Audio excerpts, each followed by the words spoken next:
And we're back. Welcome back to the Delaware Boys Dynasty Football Podcast. Ryan, say what's up to the people, baby. What's going on, everybody? Welcome back to the podcast.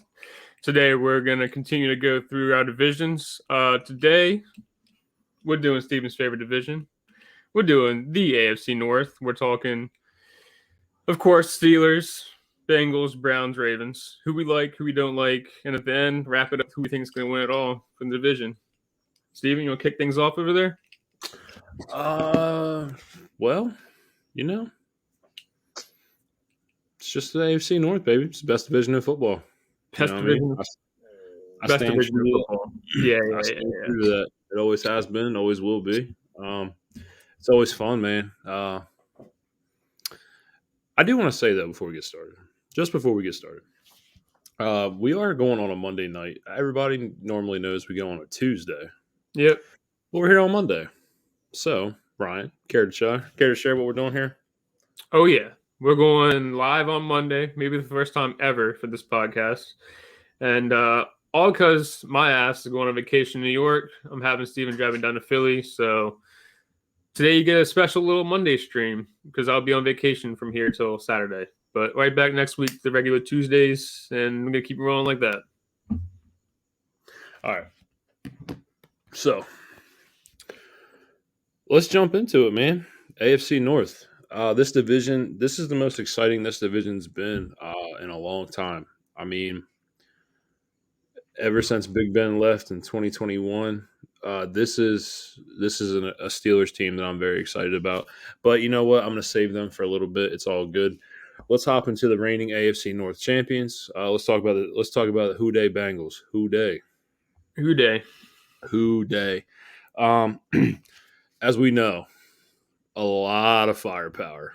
I mean, them boys can play football. Let's be honest. I mean, this is probably going to go down as, the best QB to ever play in a Cincy uniform. And I mean, you had some good ones between Ken Anderson, Boomer Esiason, Carson Palmer. Palmer, baby. Dalton had a little stretch where he played pretty good football for a while. Yep. Let's talk about Joe Burt. Burt.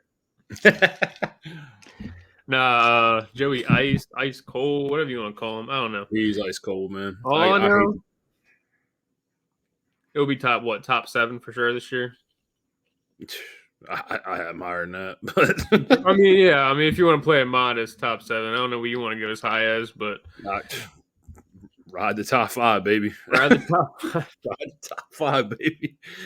I mean, to be honest, this dude, he's been nothing but electric. I mean, he's coming to the league. He's taking the league by storm. Everybody was scared after that ACL injury. Dude's taking the league by storm. I mean, we've already got a Super Bowl appearance, back-to-back AFC championships. Him and Jamar Chase, probably the best 1-2 in the league as QB wide receivers. You got T. Higgins, you got Mixon, you got all the firepower in the world. Yeah. So the outlook for the Bengals. Let's talk about the outlook for the Bengals. What do you see? Like, what do you? I mean, are we talking about another 12 wins here? Is that what we're looking at? I mean, I don't see why not. I mean, yeah. I mean, I guess you could see the division getting a little bit better this year. So 12 might be a little bit less reachable, but all in all, they play 17 games, 12-5. It might get close, to be honest with you. I could see the 11-6. Tight, man. It's gonna be tight. I don't see them winning less than 10 games, though. In all honesty, I don't see 3 teams winning less than 10 games. So but let's talk about it. Like, let's be honest. Like, let's go to a football standpoint here. Fantasy aside, when you lose Jesse Bates and Von Bell in the back, I mean, you lose depth. I mean, Samaje Perine, depth piece, Hayden Hurst, depth piece, Eli Apple. Yeah. I mean, we're talking about burnt toast, Eli Apple here. I get it. But I'm saying, let's talk about the depth. How much did he really offer? Okay, fair. I'm not disagreeing with you. That's cool. That's cool. But the only offseason addition I like is Orlando Brown. That's really it. And I mean, they brought back Jermaine Pratt, but that's really it. Yeah. Their secondary. Their secondary. It's on the same level as us. It's Yeah. pretty bad. Um, Here's the thing about him though. Yeah, like you mentioned a lot of what I was going to kind of bring up and eventually get to was like the lack of depth. Like you could see them kind of getting stretched out depending on injury towards the end of the season.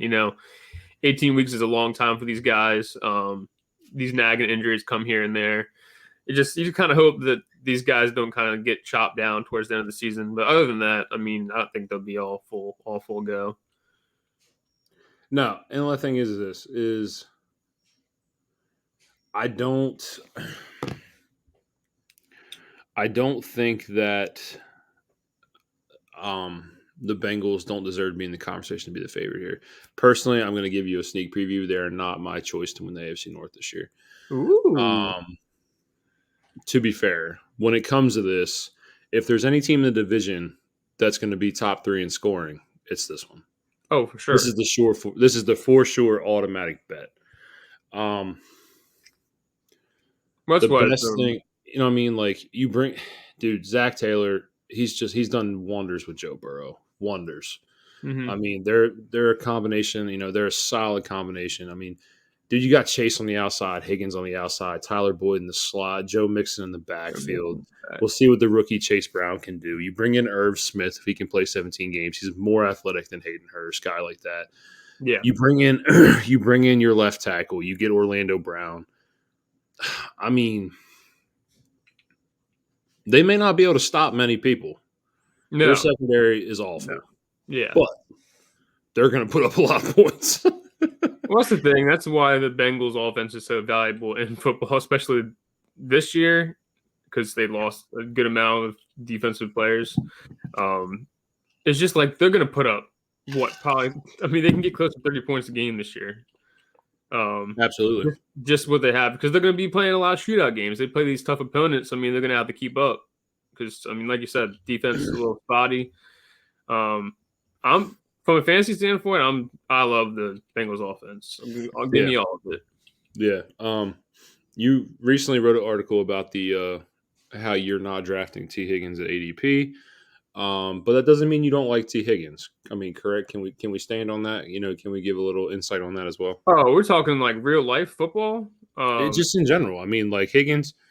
I mean, T Higgins is a beast. He's a monster, and I have nothing against him. I just argue that he's a two, and like I mean I get that Waddle and Tyreek did it last year, but like I don't know. It'll be hard to see him shake out the way they did because I mean, if you look at the Dolphins, that's all they really had last year was Tyreek and Waddle. They didn't have much else.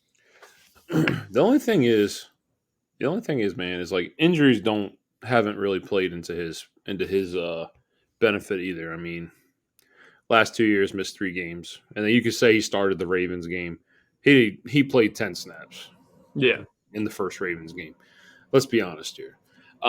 Either way, Bengals, they're great. We know that. Let's keep it moving. Let's go to the. well, hold on. I kind of wanted to just touch on something real quick. Just to like somebody that I'm not, just kind of want to get your feeling on him, and then I'll kind of like bounce off of you and tell me what mine is. But a player that I'm interested to see from a fantasy standpoint this year is definitely Joe Mixon. I kind of know where you stand on him because I'm kind of still on this hill of like, yeah, he had pretty decent stats last year. He's a great back, but then you look at the games. He had one amazing game. What, 4 touchdowns? 5. 5 touchdowns. Excuse me, 5 touchdowns.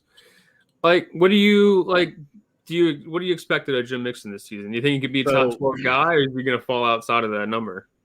so the anomaly is here that Joe Mixon was top 10 in fantasy points for running backs last year, top 8 in fantasy points per game. Obviously, a huge outlier, 70-point game plays a huge role into this Yeah, scoring. 60 catches, though, is what you want to see. Obviously, right. the yards per carry at 4 yards per carry, less than 4 yards per carry is not ideal. A lot of mileage on the body. Joe Mixon is he's not one of those special guys where it shows in the yards per carry category. He's a grinder. He's a grinder. He wears you down through games. You know what I mean? It may not always be pretty, but I expect heavy volume for Joe Mixon. I expect heavy usage for the last year on his contract. I expect him to be a top 10 fantasy running back one more time. And in redraft, you're getting him at like running back 15, Yeah. running back 14, 15. He's a steal at that price. You have to understand. I mean, this is a guy with a lot of legal issues. We're finally cleared of the legal issues. We're good. Got the pay cut you needed to see. He's going to be on the Bengals. Upgraded O-line with Orlando Brown coming in. You have the passing game. You have heavy usage there as well with 60 catches. You lose Samaje Perine. Excuse me. Everything's lining up Yeah. for that last top 10 season. I think I'll sneak in one more time. And I mean, he rushed for 817 yards last year. That doesn't blow me away, but like you touched on, 60 catches. If he can get near that number again, I don't see why he can't finish inside the top 10 as long as he stays healthy. And that's huge. If any running back, if they can get that kind of targeting out of the backfield, is going to do good things for you. Yeah, it's just like I tell you, when we're talking about dynasty, as a 2023 perspective, I'm all in on Mixon. From a dynasty perspective, you should have sold him last year. Yeah, you got it. Yeah, it's over. These guys, they age out fast, especially with this heavy volume. I mean, you're talking about a guy who's been in like a top 10 volume percentage, and since he came out of Oklahoma, like this dude's just been getting touches after touches, and it's time. It's time. His life cycle, it's over. It's coming to an end. Yeah, this will be his last season. Redraft, probably great. Dynasty, hope you don't last term. Right. Let's jump on to the Ravens. The biggest thing I want to say about the Ravens is this. My boy's gone. They're not gonna, Greg's gone. They're not going to be the heaviest run volume team in the league.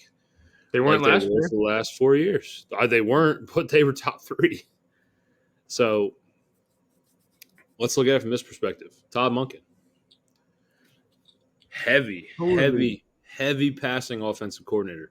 Likes to play, plays very fast, loves to sling the ball. And I like this. I like this for this offense. Obviously, Lamar's not the most poised passer in the game, but with a lot of volume for Lamar, and they're going to let Lamar play his game. They're going to let Lamar do his thing. I still project over 700 rushing yards for Lamar Jackson. On top of, however, the boosted amount of passing attempts that we're going to see this year, I predicted over 500, and he's never hit that number before, ever. I predicted over 5. If you want an exact number, I'll throw 550 out there to you. True. It's possible. I say over 5. My bold prediction's 550. But let's talk about the weapons. Draft Zay Flowers in the first round. Kid's a beast. Elite separation, elite route running. Dude can get off the line of scrimmage against anybody. He's strong for how small he is. I love that kid. I love him. I'm kind of salty you got to kick off with him because I'm very excited for Zay Flowers. I think outside of Mark Andrews, obviously he'll be like the wide receiver 1 out of the time in the position. But as far as receivers go, I think it's going to be Zay Flowers. Like you said, elite separation. His routes are so crisp. I just love watching him out there in the field, breaking off those little routes he does in those camps and in preseason games. He looks so good out there. I'm trying to buy Zay Flowers anywhere I can. I bought him twice in the last week, and I'm gonna keep trying. I got plenty of leagues to get him in. Dude, I love so I loved how at BC you could go back and watch his tape. There was no weakness I saw. Obviously, you're talking about a 5'9", $170 receiver. Obviously, when you're talking about your traditional ones, that's typically a weakness. But in today's game, it's not. It's not. The game is transitioning again. These guys that are quick off the line of scrimmage that, have elite footwork, elite ability to move, transition in and out of routes. These guys just can beat any DB one-on-one with just their speed and their footwork. Take Deontay Johnson, for example. Zay Flowers has better hands than Deontay Johnson. You know what I mean? Yeah. And I'm just saying, I say this, you look at these guys, this is where the league is going to. Devontae Smith, people told me he wouldn't succeed. He's 5'10", $165, soaking wet. Dude can play. I mean, absolutely play. Why can't he? Why can't he? I don't Bozay have an Fly. answer. I Bozay don't have Fly. an answer. Buy him. Mark Andrews, clear number one option. Don't Clear even need one. to talk about it. If you're in your Talk. leagues, Let's talk ceiling a little bit here. If he could stay, ceiling. if he could play full season, what are we thinking? Like upwards of like 1,300 yards Well, I'm gonna potentially. tell you. I'm gonna tell you this. Just throw out anybody. Throw out Yahoo. Throw out ESPN. Throw out anybody you want. They have Mark Andrews or Travis Kelce outscoring Mark Andrews by 110 points in fantasy this year. Hell no. I will tell you that will not happen. No. No. I know how good Travis Kelce is. I do.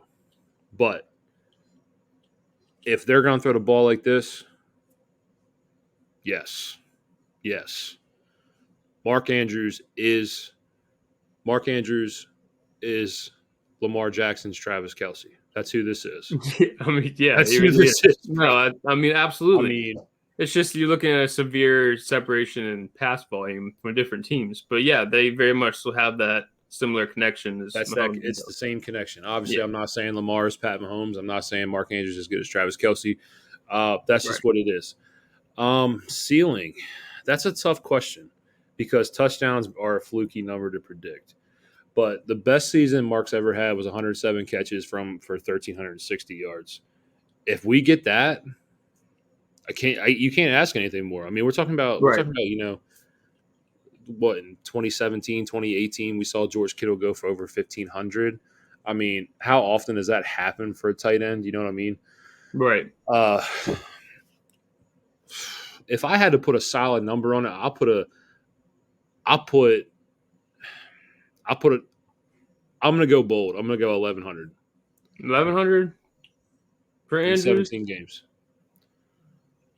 That ain't a whole lot. I full It is full for the 17, tight, full but 17 games. it is for the tight end position. I mean, you got to think. I mean, the only consistent 1,000-yard receiver in the tight end market is Travis. That's it. That's Yeah. it. You've seen Mark Andrews do it one time. You've never seen Goddard do it. You've seen Kittle do it twice. Kittle's 30 now. You've seen TJ Hawkinson never do it. You know what I mean? These are the guys that you're drafting in this elite tight end tier. You've seen Kyle Pitts do it. You know what I mean? Cool. That's the greatest thing we've ever seen from a rookie tight end. That's cool. But that's what I'm saying. It's not something that happens all the time. He'll So go for over a tight end, 1,100. 1,100 is a solid Stamp number. it. It's a solid number. I'm not saying he's gonna outproduce Travis Kelce. I can't say that. I mean, no. I mean, I But I doubt that. will tell you, Well, every site has him being outscored by Travis by 100 plus fantasy points, and I think that will not happen. well, they also project him for about just under 900 yards on most websites, and I think he'll easily go over 900. Projections are a funny thing. I hate them so Me too. much. Yep. Like I said, touchdowns are fluky. In that year, he had 9 touchdowns. Most touchdowns he's ever had in the season is 10. I could see him hitting the 9 mark. I could see him finishing the 9 to 11 mark. Obviously, I have him pegged as my tight end too. 90 plus catches. I mean, there's no reason why he can't. Yeah. Now the spots. His ADP is top 30. I am willing to buy him in the 3rd round. If you're in a 12-team league, you're going to have to buy him in the 2nd round, depending on where you pick. So late 2nd, early 3rd. I have no problem with Yeah. that. I'll be honest with you. Rashad Bateman's healthy. They say he's healthy, coming back from a foot injury. Odell, we now have 2 ACL tears under his belt. Hasn't played since the Super Bowl with the Rams. $18 million deal. That's pretty hefty for an Odell on 2 ACL tears. It's a little crazy. What are you thinking? I'm really honestly not sure what to expect until I see him on the field. I don't see him getting anywhere near how he was with the Giants or anything like that. I think we would get closer to when he was with the Browns, Odell, than anything. I think that's just where he's at in his career. I mean, don't get me wrong, as a Giants fan, I'd love to see him go out there and ball. But like you said, 2 ACL tears, it's tough to come back from that and be that guy again. Especially in an offense where he's projected to be the 2nd or 3rd, depending on how things go, targeted option. I don't know. I'm not sure where I sit on him, but I don't really expect a whole lot. Yeah, I'll be honest with you. My projection for him is low. Yeah. Well, I was gonna say I mean, I was gonna throw a number out. Like, you think he hits even 900 yards or see, I had 7. I had 7? 700. Okay, that's what I was gonna That say was because my I don't number. see him getting 900. I had Like, 700. Now he could hit 7. I'm yeah, not saying he can't hit 7. I have 704 touchdowns. Touchdowns are fluky. I'm throwing out a number that makes sense yeah, because I think this offense is going to be ran by 3 people. Lamar Jackson, obviously. Mark Andrews, yeah. J.K. Dobbins. Dobbins. I'm gonna be honest with you. I was impressed by J.K. Dobbins down the stretch last year, and I knew he wasn't 100% healthy. He Yeah, wasn't. yeah. I Again, mean, you can another tell on stretch his. where he's over 5 yards per carry in a 6-game sample. We're talking about 4 touchdowns, 2 touchdowns in the playoffs.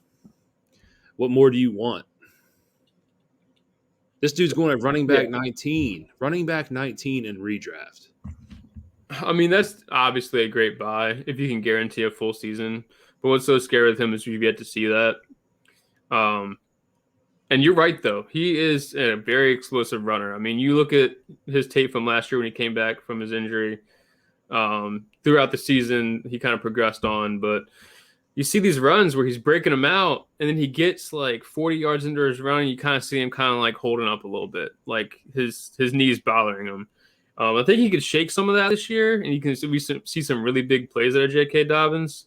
Um, and I want to bring it up to you. The only thing that really concerns me with him this year, who I own a decent amount of him myself, is with Monken coming in. What's you know what I mean? Are they still going to be a top 5 rush offense? I mean, I would imagine they would be, considering you have Lamar and Dobbins, but I mean, I could see a world where they finished outside of the top 5 in rushing attempts this year. Well, seeing as if the 10th most run heavy team last year, total touches between the QBs and the running backs was still 370 rushes. I'm okay with it. Top 10. I'm okay with it. Let's just say here, JK, we've never seen him on, his rookie year. We saw that stretch where he scored touchdowns in 7 straight games, 9 total touchdowns in the back half of the year with sharing time with Mark Ingram. ACL tear, terrible. Comes back, balls. If you see this dude, and I don't care. I mean, I know he doesn't have, or he hasn't offered much of a receiving profile in the league. Am I going to sit here and tell you I project him for 50 catches? No, at most 35, at most, because that's Yeah, I just don't even know if he Lamar's gets not a that. check down guy, never has been. Right. But if I get 250 carries, 240 carries, sign me up. Yeah. Sign me up. I think just 200 would probably do him justice. See, like as we've aged through his career, so is Gus Edwards. Gus Edwards is aged. Melvin Gordon just got cut. Justice Hill, we're talking about Achilles injuries, and we're talking about crazy injuries for Justice Hill. I think it's Dobbins' show. I really do.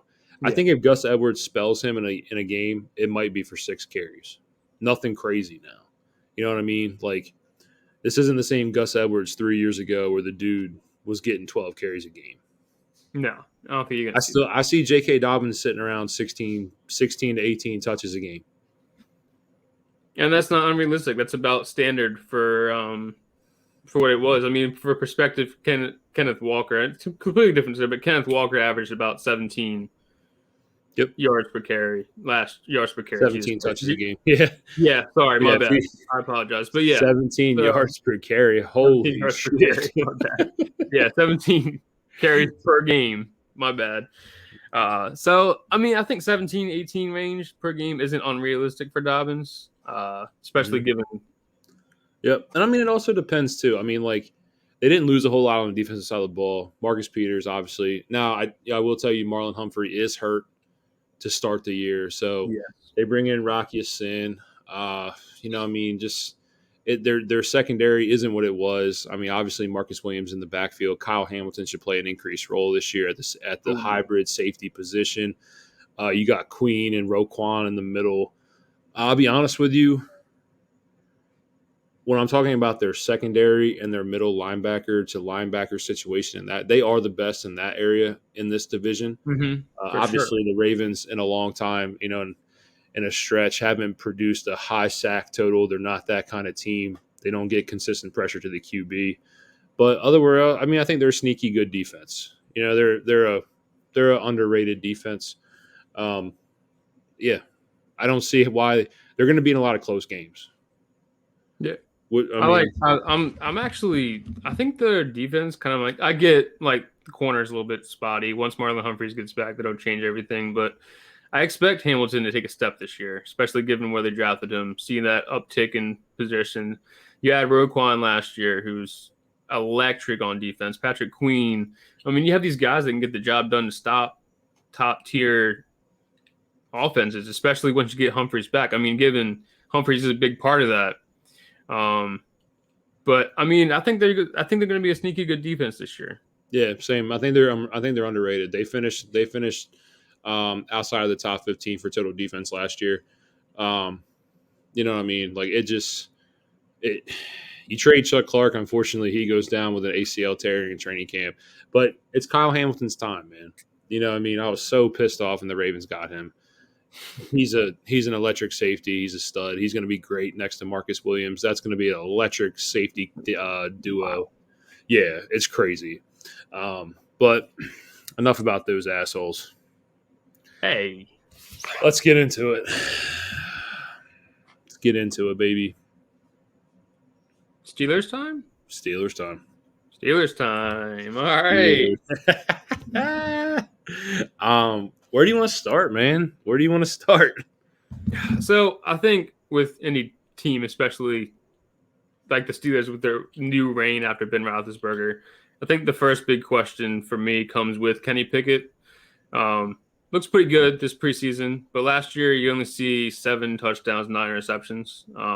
Obviously, you imagine that gets better, right? I mean, that seems like that's the floor, the basement.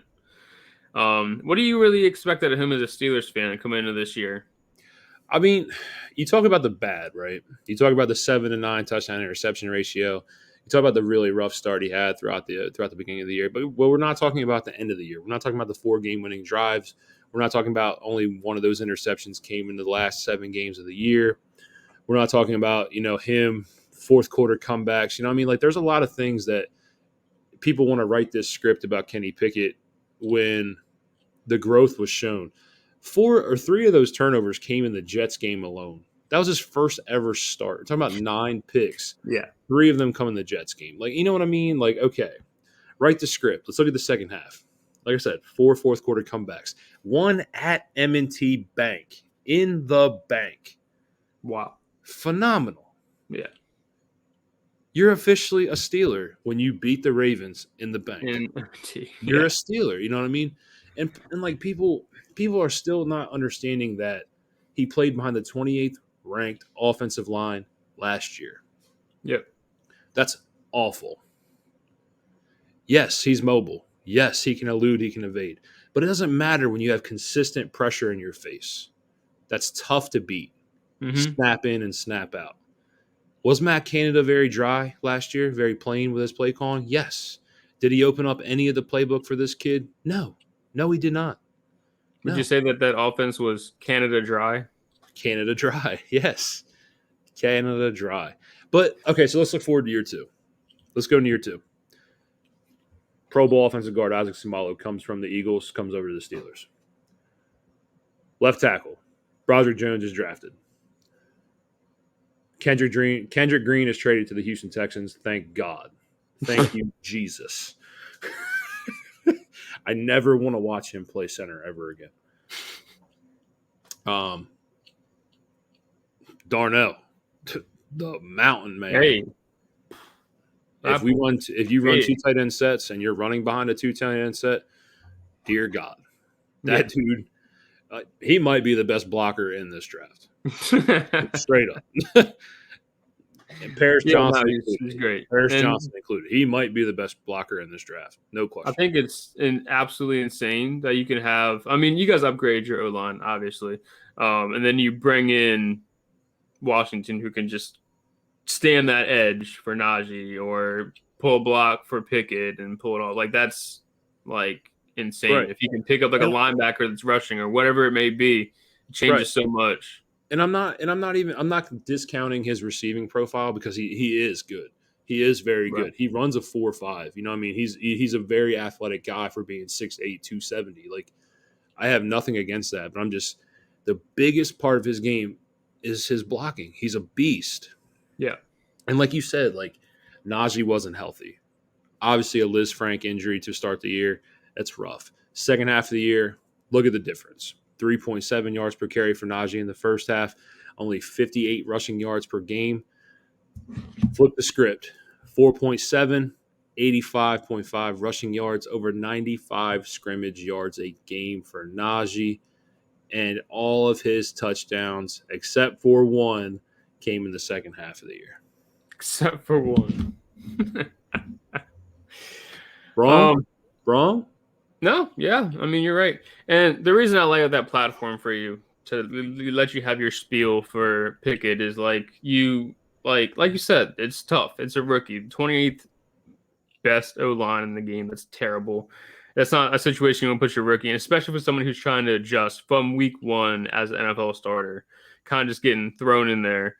And you see his progression throughout the year. Like you said, fourth got to comebacks. It's insane. I think it's important to not just look at the numbers. That's why I kind of gave you that platform. Yeah. And look, just to touch on Najee, he's also been a running back that slid down boards. Here's the thing. I think the offense gets better this year. One, offensive line gets better this year. He had 272 carries last year.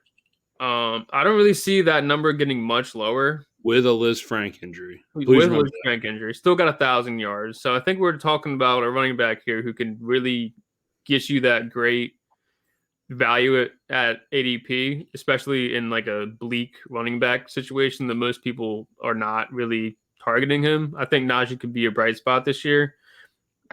They're all in on him. Obviously, they're going to run him into the ground until his wheels fall off, and rightfully so.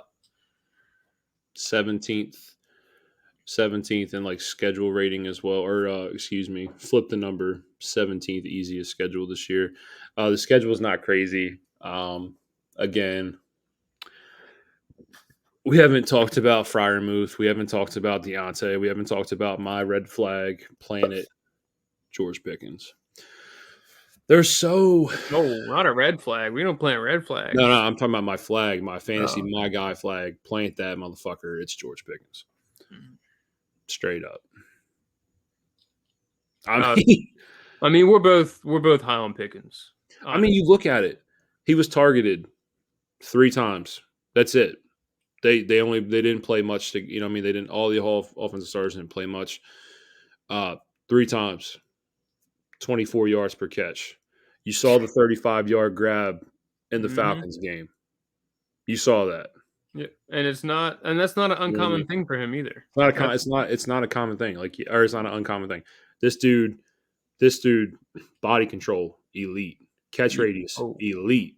Ability to play the 50-50 ball, elite. All elite. Intimidation, elite. Elite. Yes. It just everybody has this notion that this man can't create separation. Cannot create separation. Remember last year too, he was coming back from an ACL tear in college as well. Give him time. Give him time. All the tangibles you need to be a alpha type X outside receiver are there. They're all there. Let them work. Pickett the Pickens. Bold prediction, George Pickens, 1,100 yards, 10 touchdowns.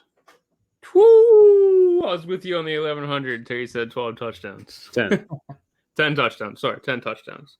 Still not with you on that. But no, I think we have a great season. I think he'll outplay Deontay this year. I do. Everybody thinks I'm crazy.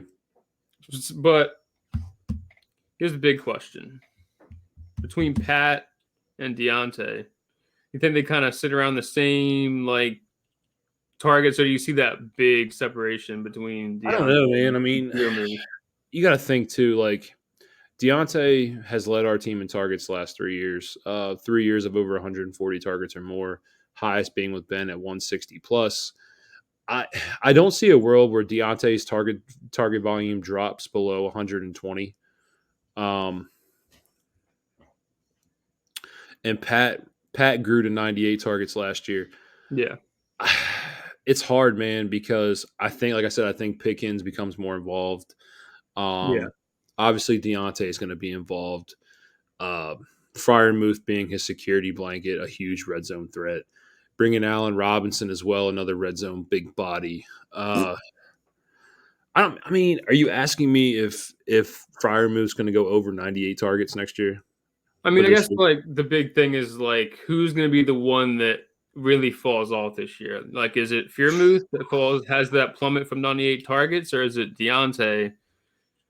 Because So like Pickens, so Deontay has 141, Pickens has 84, and Freiermuth has 98 last year. right.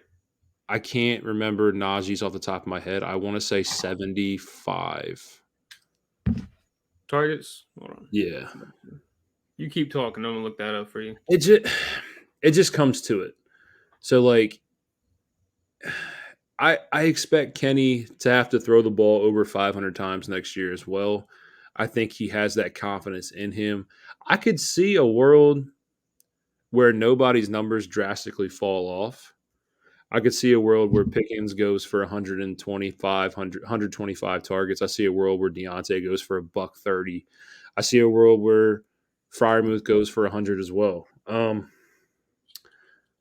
Najee's going to get his as well. He's a great receiving option in our offense.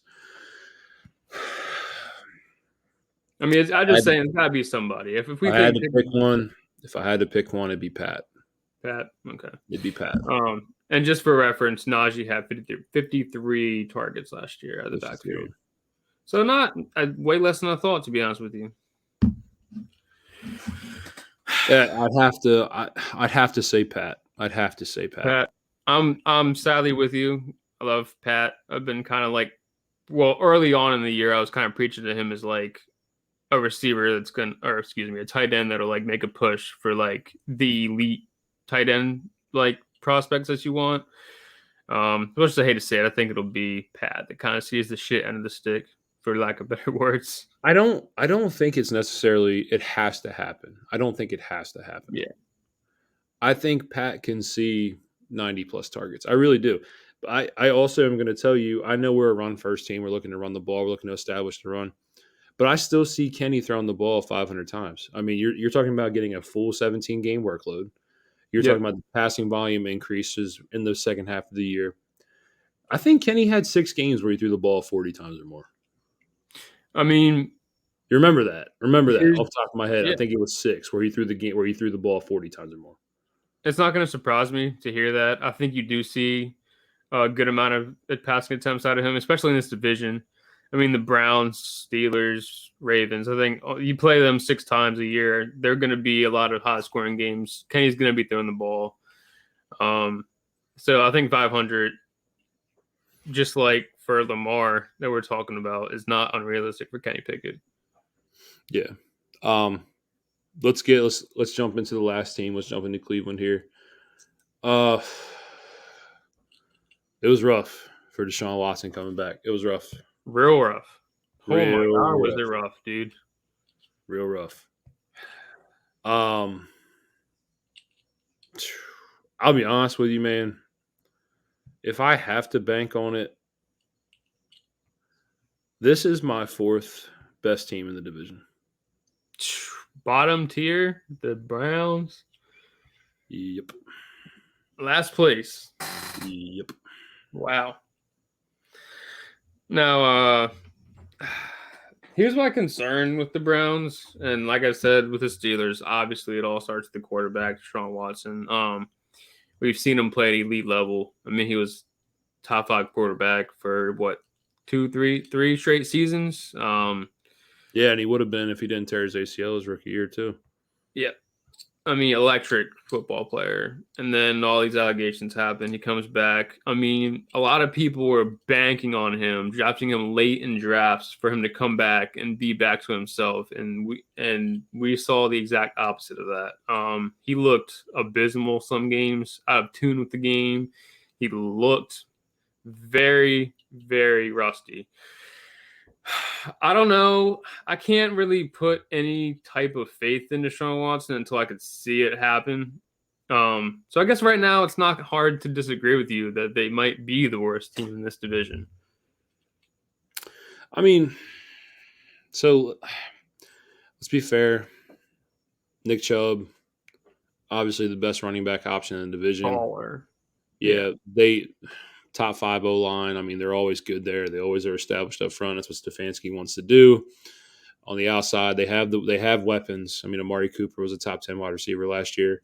Elijah Moore is hoping for a fresh start with a fresh emergence. But you remember last year we were talking about Elijah Moore as an option to break out. You know what I mean? Not Going me. into year 2. 100%. Not me.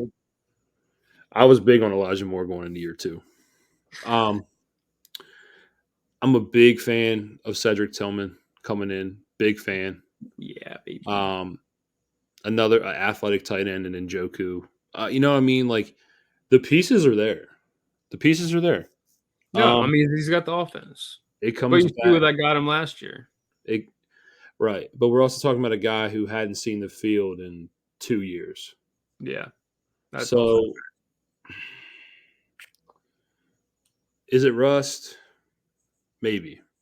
If you're asking me if we're ever going to see Houston Deshaun Watson again, I say no. probably not. Yeah. And for $260+ million guaranteed, you need to see Houston Deshaun Watson. Yeah. Not close. Or we could be looking at one of the worst contracts in NFL history ever. Yeah. I mean, that's a lot of money. They took a big gamble on him after that gets through. The one of a few teams that were actually interested in him, and oh boy, were they. They gave him that mega contract. They paid a lot of draft cap just to get it done. Yep. Signed him that day. It was the biggest contract in NFL history. Mm-hmm. So you need, like you said, you need them to have Texans Deshaun Watson. No question for that much money. And he has the offense. I guess in some worlds, I could see him getting back to maybe like a top 12, 10 situation, but top 5 again, it's so tough to see. It worries me. But everywhere you're in dynasties, QB is average QB9, redraft QB10, QB11. You're not getting a discount. You're literally still buying him at an elite QB1 level. Right. Low end QB1. You know what I mean? In dynasty, obviously, as in a super flex league, top 10 QBs are fucking a gold mine. They're a gold mine. You know what I mean? Obviously, in redraft, you can phase it and go other places, and you know what I mean, you don't have to take Deshaun Watson. But if you own him in a dynasty superflex league, you're hoping for the top 10 production that you're drafting him for. Right. He's going back end first, early second rounds in every dynasty draft you do. Mm-hmm. I can't pay it. Yeah, I've had a chance to draft him. I haven't. Don't really plan on it.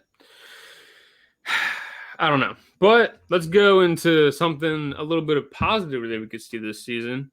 No Brown receiver has ever had back-to-back 1,000-yard seasons. Do you think that Amari Cooper could be the first one to do it? Yes. I think so too. Yes. And he's another guy that's going so late in drafts. Almost to the point where it's disrespectful. I got him in a startup in like the 10th round, 8 to 10 range, somewhere in there. I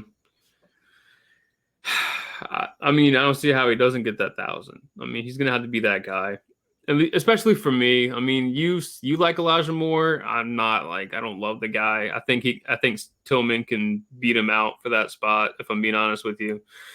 So I think Cooper is definitely going to be that guy. He's such an elite receiver. He's always been kind of like slept on. Now, I will say this. I do want to bring this up to you just as a telltale sign of a little red flag here. When Deshaun Watson came back, he did only have 2 weeks from week 11 to week 18 as being a wide receiver 2.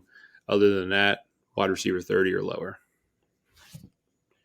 So Well, I just that comes with Watson's play I think as that well. comes with the rust So, as well. But I yeah, will say a yeah, lot of his production and his target share. His target share was drastically different with Jacoby Brissett as opposed to Deshaun Watson last year. yeah. Um, I don't think. I think Amari Cooper in redraft is probably going as what, like wide receiver 16, 17, 18 in that range. Um, I think he's worth that price tag. I do think he goes back to back thousands. Um, full off season with Deshaun, you know, preseason, all that's here, training camp.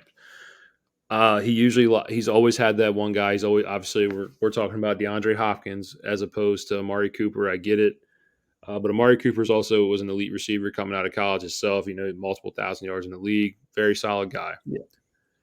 I do think he hits that mark. I think we'll see history.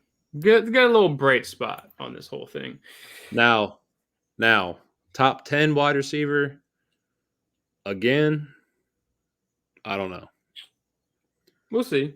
Who knows? Probably not. Top 10 feels a little high, but I mean, Yeah, I think he's going to fall he's back. kind of like he's one of those guys that's like safe for you to draft and feel comfortable with, if that makes sense. Like Right. there's some guys in his range where you're like, will he really? But I think you can point at Cooper and say he'll be productive enough for me to put him in my Yeah. Safe wide receiver 2 with some wide receiver 1 upside. yeah. That's where I look at it. All right, you ready, man? It's time to pick our divisions. Well, hold on. We got to touch on Chubb for 2 seconds. We'll make it short. Oh, we did Chubb is going to be a top 3 running back. That's what I was about to say. We can make it short and sweet. Chubb top 3. You say yes. Yes. I say no. But I mean, if I say injury, top 5, barring injury, yes. just make it short. I think best pure runner in football. Nothing against it. I think the only thing that's going to keep him outside top 3 is the receiving upside that he lacks. What running back is getting touches behind him? I mean, nobody. I mean, that's what I'm saying. He's going to eat. He's going to. Bro, you're talking about Jerome Ford, who's never had a touch in the NFL, bro. Like, who is it? What? Yeah, nobody. Nobody. All right, now you can wrap it up. Sorry. All right, so let's pick our division winners here, man. I'll let you start. Oh, I get to start. Joe, give me the Bengals again. Did they win last year? They won last year. I was about to say I think they did. Give me the back-to-back. I think I already know who you're gonna pick, but man, Joe Burrow is just a pure winner. That guy doesn't like to lose. He's got a fire. He's got that fire in him. Wants to be one of the greats. I love watching him work. I think Zach Taylor can kind of get him there, help him out.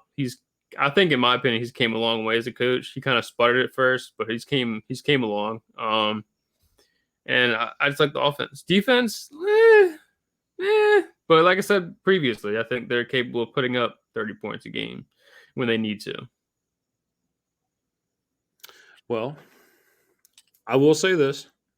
I think we're a year away. From, from a full progression to the point where I feel comfortable saying that we have a shot to win the AFC North. I think we are going to shock the world. A lot of people don't have us picked to win 10 games. I do. Obviously, I'm biased, but I will say that I think we're going to shock the world, have a great year. I think we're going to win 10 games. But for the division winner of the AFC North, give me the Ravens. Yeah, you picked them last year. You were wrong. I also didn't expect Lamar Jackson to have a major knee injury week 13 and miss 5 weeks, when they were leading the division as of, before his injury. But hey, it is what it is. Fair. Anyway, fair points. Give me the Ravens offense. I'm very excited about this Ravens offense. I think they're a team that, have the recipe to play in November and December, the ability to run the ball. the ability to move the ball through the air as well. I can't wait to see him play under Todd Monken with it. We know with these advanced passing schemes, on top of the fact that letting him play his game, J.K. Dobbins in the backfield, probably probably the best defense in the division as well. Yeah, give me the Ravens. I like it. I mean, as much as I talk about Joe Burrow being a pure winner, I mean, Lamar is very much the same energy. But listen, man, football is a few days away, man. Thursday. We got 3 days left until the long drought is over. I'm so excited. I'll be watching from New York City hotel. Yeah, I can't wait. I can't wait for you to be on vacation and Megan tell you, why the hell are you watching football? Why are you watching football? It's 8:30. I'm watching football, baby. Crazy thing if the Lions upset the Chiefs on ring ceremony night. That'll be rough. But I don't think Pat will let it happen. I'm gonna tell you what. Pat won't lose on a ring. I'm gonna tell you what. The game is going to be a lot closer than most people think. I think this game. Oh, I don't doubt that. I mean, this Lions offense is going to be fun. If it goes the way I think it will, me too. Their offense is going to be a problem. Yeah, I'm telling you, man, the Chiefs are hurting. I mean, yeah, I know you got Nick Bolton, L'Jarius Sneed, but I'm telling you, when you lose old boy in the middle, you ain't paying old boy. That's tough. That's tough. Hey, man. You know what I mean? It's still the Chiefs. Obviously, the Chiefs are going to chief until they won't. So, but I think it would be cool to see this Lions team play a tight game with the Chiefs. Absolutely.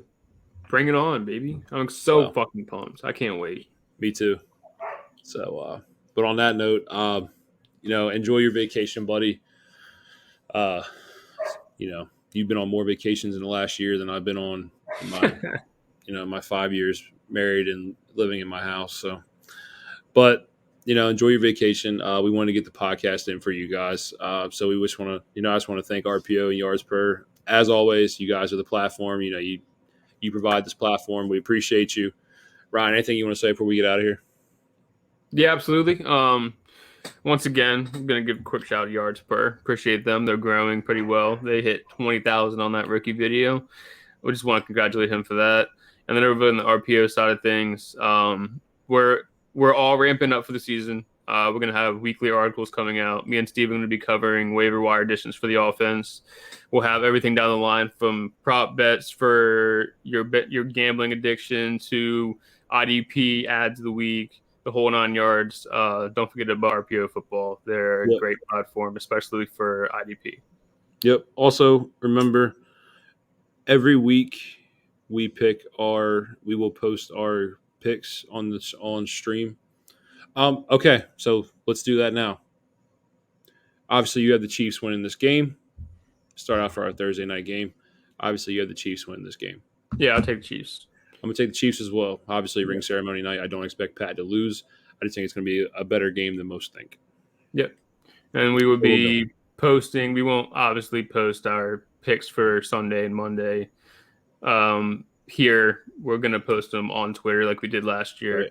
Right. We post them to Twitter. Yep, we post them to Twitter, and we post and we just keep track throughout the season, and we see who wins the most games. It's always a fun thing. So look out for our waiver wire ads. We will write that come after Monday, the game on Monday night at 8:30. We'll write it. It'll be out Tuesday or Wednesday for your waiver wire ads for each week.